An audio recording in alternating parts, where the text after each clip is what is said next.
દિલ્હી ખાતે પહોંચ્યા બાદ TV9 સાથે વાતચીત કરી હતી। વાતમાં તેઓએ વિધાનસભાની જેમ જ સંસદમાં પણ મજબૂતીથી અવાજ ઉઠાવવાનો હુંકાર કર્યો હતો। હેટ્રિક પર બ્રેક લગાવી છે તે આપણી સાથે જ સીધા વાત કરીશું। ગેનીબેન, જિલ્લા પંચાયતથી લઈને સાંસદ સુધીની સફર શું કહેશો?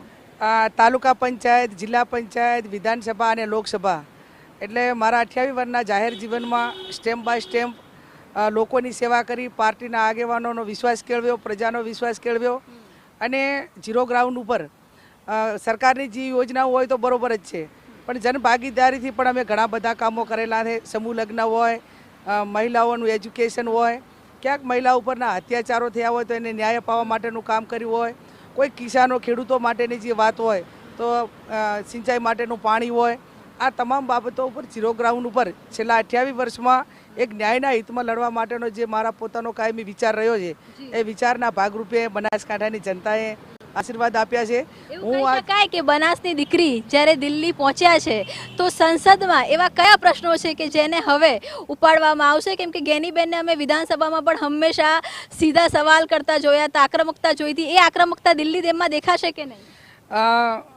રામની કૃપાથી લોકસભામાં વિપક્ષ પણ મજબૂત આવ્યો છે અને મજબૂત આવ્યો છે ત્યારે હવે દેશ માટે જે પ્રશ્નો હોય એમાં ગુજરાત પણ આવી ગયું, પણ અમે જે બનાસકાંઠાની જનતાને જે વાયદા આપ્યા છે, સિંચાઈ માટેનું પાણી હોય, આરોગ્ય હોય, શિક્ષણ હોય, રોજગારી હોય, જે કેન્દ્ર સરકારની જે યોજનાઓ છે એ યોજનાઓ લોકોના છેવાડા સુધી પહોંચે, એનું સારી રીતે મોનિટરિંગ થાય અને ભ્રષ્ટાચાર મુક્ત જે યોજનાઓ છે એ ક્યાંક ને ક્યાંક અત્યારે સૌથી જે ભ્રષ્ટાચાર છે એ પંચાયતી રાજમાં છે એ હું ગુજરાતના મુખ્યમંત્રી જે શાસનકર્તાઓ છે એમને પણ ભૂતકાળમાં સ્વીકારેલું છે, તો એમાંથી કંઈક અંશે ફેરફાર થઈ અને ક્વોલિટીવાળા કામો થાય એવો અમારો પોતાનો કાયમી પ્રયત્ન રહ્યો છે અને એ વિચારને અમે આગળ વધારશું। ગેનીબેન, કોંગ્રેસ ચોક્કસ અત્યારે ભાજપ પર આક્ષેપ કરી રહ્યું છે કે આ ભાજપની હાર છે, પણ કોંગ્રેસની બી તો અનેક જગ્યા પર, જેમ કે ગુજરાતની વાત કરવામાં આવે તો એક જ બેઠક પર સફળતા મળી।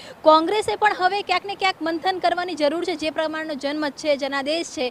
તમને શું લાગે છે કોંગ્રેસે હવે કઈ બાબત પર એક્શન લેવાની જરૂર છે?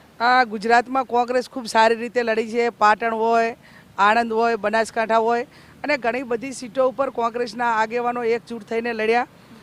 ક્યાંક ને ક્યાંક સફળતા જે મળવી જોઈએ એ નથી મળી, પણ એના વોટ શેરમાં અનેક ગણો વધારો થયો છે।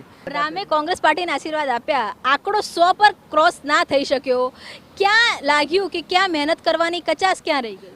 બહુ રાહુલજીએ ભારત જોડો યાત્રાથી કરીને બીજા સાથી પક્ષોને ભેગા એકજૂટ કરવામાં અને જે એમનો જે પોલિસી ડિસિઝન ક્યાંક ને ક્યાંક અમે સત્તા માટે નહીં પણ દેશ માટે કરીને અમે બધા આગળ આવ્યા છીએ। સત્તા એટલે બ્રેક મારવાની હતી, પોતે સત્તા પર નહોતું આવવું। સત્તા એટલે એક સાથી પક્ષો બધા ભેગા બેસીને જ્યારે નક્કી કરતા હોય ત્યારે સંસદો ચૂંટણા પછી એ પોતાની જે ડિમાન્ડ મૂકતા હોય અને બહુમતી સભ્યો જે પક્ષોના ચૂંટાતા હોય, અને હું કહી શકાય કે વિધાનસભામાં જે સવાલો ઉઠાવતા ગેનીબેન હતા હવે લોકસભામાં એ જ બુલંદીથી સવાલ ઉઠાવશે। ચોક્કસથી જે સ્વભાવ રહ્યો છે કે સાચું હોય તો એને કહેવામાં લગીર પણ વાર ના કરવી, એની સાઈડ ઇફેક્ટ પડે કે ના પડે, પણ મારા મનમાં જે આવે અને લોકોના હિતમાં હોય તો પછી એ કાયમી કરવા માટેનું મેં કર્યું છે અને આવનાર સમયમાં પણ કરશું। ધન્યવાદ। તમારી સાથે વાત કરવા માટે તો આ છે ગેનીબેન ઠાકોર, ગુજરાતમાંથી એકમાત્ર કોંગ્રેસના સાંસદ।